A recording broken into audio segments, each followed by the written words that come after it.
Hello friends, আমি চলে এসেছি সম্পাস ন্যাচারাল ব্লগে। তো তোমরা দেখতেই পাচ্ছ, জায়গাটা দেখে সবারই চেনা। চলে এসেছি আজকে রবীন্দ্র সদন চত্বরে। শুধু যে রবীন্দ্র সদনে এসেছি তা নয়, আমি কিন্তু আজকে নন্দনে সিনেমা দেখতে এসেছি। আমরা প্রথমে বৈশাখী থেকে বাসে করে সোজা শোভাবাজার থেকে মেট্রো ধরে রবীন্দ্র সদনে চলে আসলাম। আর আমরা রবীন্দ্র সদন চলে এসেছি। তো মেট্রো স্টেশন থেকে আমরা বেরিয়ে বাইরের দিকে এবার হাঁটতে শুরু করেছি। নন্দন এমন একটা জায়গা যেখানে মানুষ আসে সিনেমা দেখতে, বাট শুধু সিনেমা নয়, সিনেমার পাশাপাশি কিন্তু এখানে কিন্তু মানুষ 8 থেকে 80 পর্যন্ত সবাই কিন্তু আড্ডা মারতেও চলে আসে। এটা দেখতে পাচ্ছ, এটা তোমার সবাই চেনা, এটা এক্সাইড মোড়।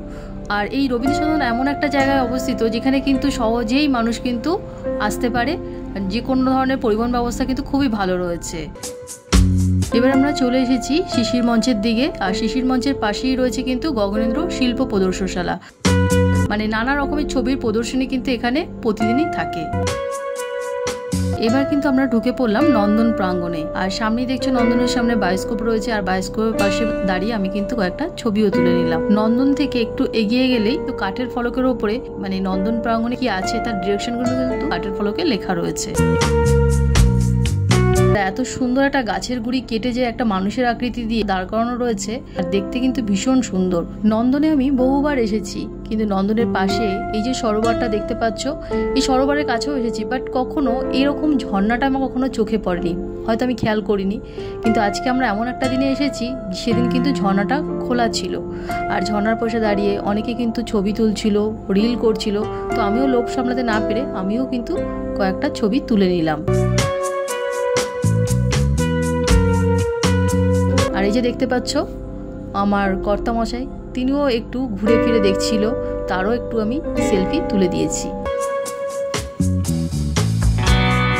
এবার লেকের পাশ থেকে হাঁটতে হাঁটতে আমরা চলে আসলাম জীবনানন্দর সভাঘরে।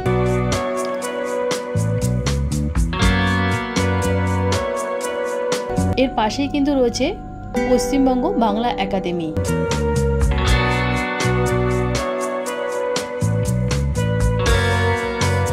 বন্ধুরা, দেখতে পাচ্ছ তোমরা এই যে ফাঁকা জায়গাগুলো রয়েছে, লেকের পাশেই রয়েছে এই ফাঁকা জায়গাগুলো। সন্ধ্যের পর কিন্তু পুরো জায়গাটাই চেঞ্জ হয়ে যায়। লেকের পাশ থেকে ওই ক্যাথিড্রাল চার্চটা দেখো কেমন উঁকি মারছে। পাশেই কিন্তু রয়েছে 42তম বিল্ডিং।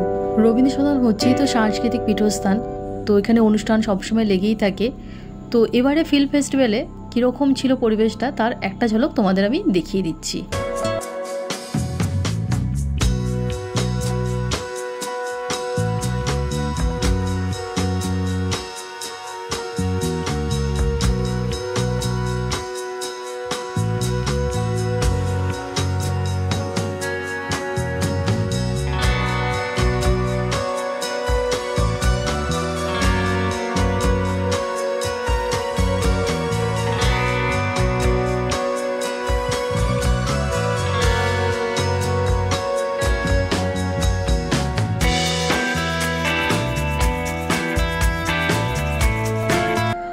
সবাই যদি মনে করে যে ঘুরতে আসবে রবীন্দ্র সদন আর নন্দনে, শুধু রবীন্দ্র সদন আর নন্দন নয়, পাশে কিন্তু অনেক ঘোরার জায়গা রয়েছে। পাশেই রয়েছে মোহরকুঞ্জ, আর মোহরকুঞ্জের পাশেই কিন্তু রয়েছে ঐতিহাসিক প্রদর্শনীয় স্থান ভিক্টোরিয়া।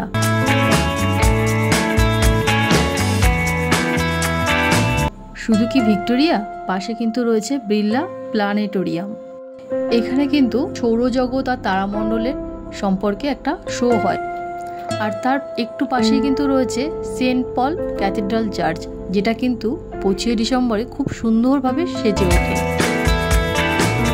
আর এটা হচ্ছে বাংলা নাট্য একাডেমির টিকিট কাউন্টার ঘর, যেখানে প্রতিদিনই কিছু না কিছু নাটক থাকে। তার পাশেই রয়েছে একাডেমি অফ ফাইন আর্টস।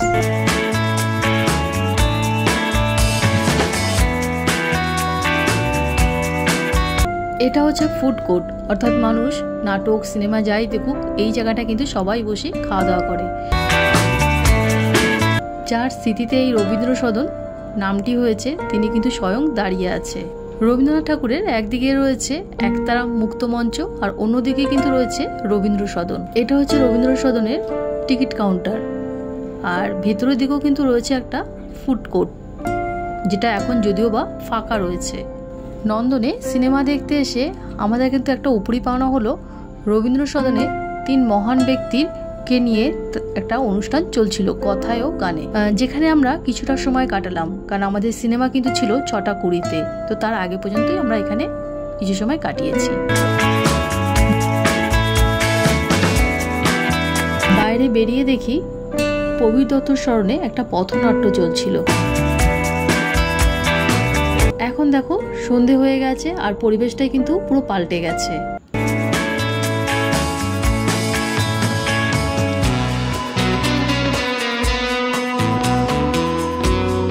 আমার কর্তামশাইও কিন্তু ফাঁকতালে একটু সেলফি তুলে নিচ্ছিল। আমরা আজকে যে সিনেমাটা দেখব সেটা ছিল বিখ্যাত পরিচালক গৌতম ঘোষের পরিক্রমা।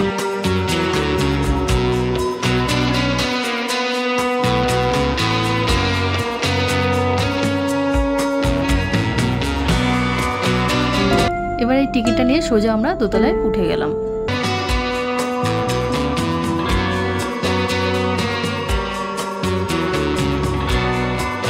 আর উপরে উঠতেই পাশেই কিন্তু রয়েছে একটা অপূর্ব সুন্দর মা দুর্গার প্রতিমার অপূর্ব ভাস্কর্য।